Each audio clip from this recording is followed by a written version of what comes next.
শতাধিক পণ্যের উপর ভ্যাট আরোপের সিদ্ধান্ত থেকে বর্তমান সরকারকে সরে আসার দাবি জানিয়েছে জাতীয় নাগরিক কমিটির সদস্য সচিব আখতার হোসেন। বলেন, আইএমএফ এর শর্ত মানতে গিয়ে এমন কিছু করা যাবে না যাতে সরকারের ওপর মানুষের আস্থা হারায়। দুপুরে রাজধানীর বাংলা মোটরে নিজ কার্যালয়ে সংবাদ সম্মেলনে ভ্যাট শুল্ক বৃদ্ধি ও ট্রাক সেল বন্ধের প্রতিবাদ জানিয়ে তিনি একথা বলেন।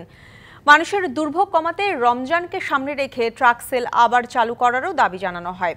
অর্থনীতি পুনরুদ্ধারে রাজস্ব আয় বাড়াতে কর কাঠামোয় যে সীমাহীন দুর্নীতি হয় তা বন্ধের দাবি জানিয়ে তিনি বলেন, বিগত সরকারের আমলে বিদেশে পাচার হওয়া টাকা ফিরিয়ে আনতে সরকারকে কার্যকরী ব্যবস্থা নিতে হবে। নির্বাচিত সরকার ছাড়া জনগণের প্রত্যাশা পূরণ ও সংস্কার সম্ভব নয়। বিএনপির এমন বক্তব্যের সঙ্গে নাগরিক কমিটি একমত নয় বলেও জানান তিনি। আমরা সরকারের কাছে স্পষ্টভাবে দাবি জানাই, অবিলম্বে ভ্যাট ও সম্পূরক শুল্ক অধ্যাদেশ প্রত্যাহার করতে হবে ও টিসিপি ট্রাক সেল এই মুহূর্তে চালু করতে হবে।